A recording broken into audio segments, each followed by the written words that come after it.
Every so often people leave comments about leaving the ECHR, and it's happened again today. And I thought I'd like to deal with this specifically by referencing a speech that John Major made a couple of days ago that I haven't talked about so far. What would leaving the European Convention on Human Rights actually achieve? Well, proponents claim that it would free the UK from an intrusive foreign court, restore sovereign control, and above all allow deportations that are occasionally blocked by Strasbourg judgments. Yet when we examine the numbers, the whole project collapses into extraordinary insignificance. Recent Home Office data shows that only a tiny handful of removals are prevented annually by ECHR-related decisions. In other words, the political energy devoted to this debate is wildly disproportionate to the practical benefit. For such minimal gain, the cost would be immense. First, departure from the ECHR would strike the heart of the Northern Ireland settlement. The Good Friday Agreement embeds convention rights throughout its architecture. It's not an add-on or an optional flourish. It is written into the DNA of the peace process, providing protections for both communities and a cross-border legal lingua franca with the Republic of Ireland. Tear that out and you are not taking back control. You are unpicking a delicate constitutional settlement that has kept the peace for a quarter of a century. Second, withdrawal would put several trade agreements in jeopardy. Many modern trade treaties contain explicit commitments to maintain ECHR membership or equivalent rights protections. Non-discrimination, judicial oversight, rule of law standards are not decorative clauses.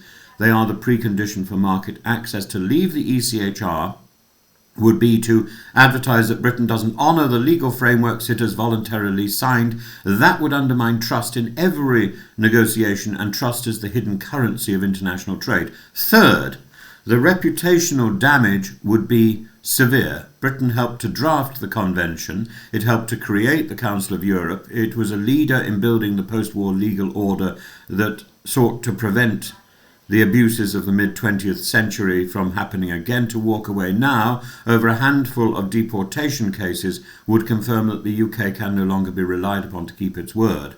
It would place us in the company of Russia and Belarus, the only European countries outside the convention. That comparison is not merely embarrassing, it is strategically self-defeating. In truth, the whole debate reveals a deeper malaise.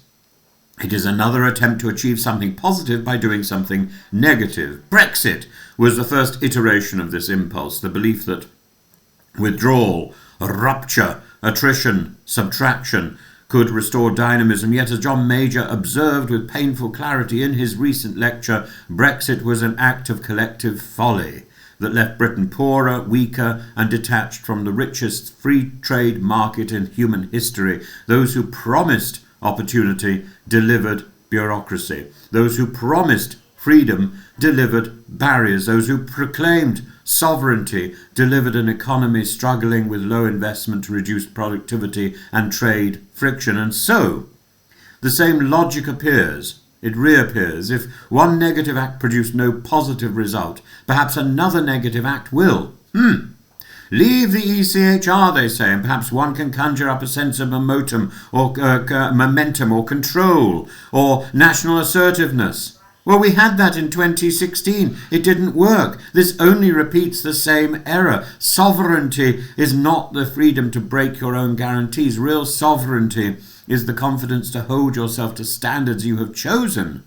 Major's assessment is devastating because it is built on the evidence of 9 years. No other country has followed Britain out of the EU. In fact, 9 more are applying to join.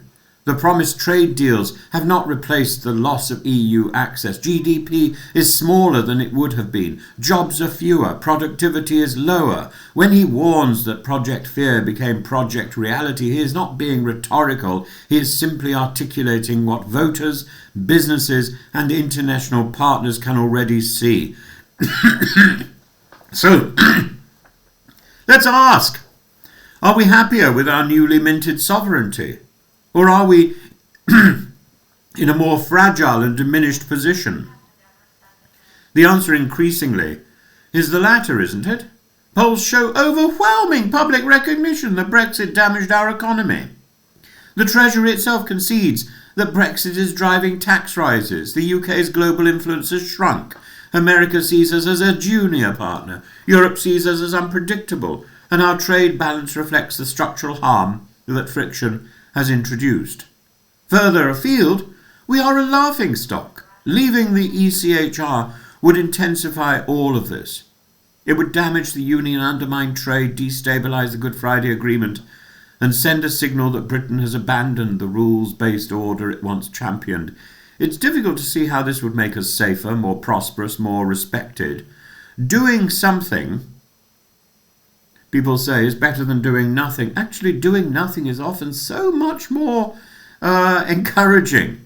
If doing something because you don't know what to do is a mark of insanity.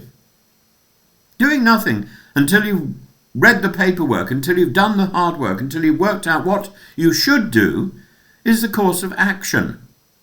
Doing something because you don't like the wait, because you don't like the time spent doing the learning, doing the hard work, well, that is a mark of what?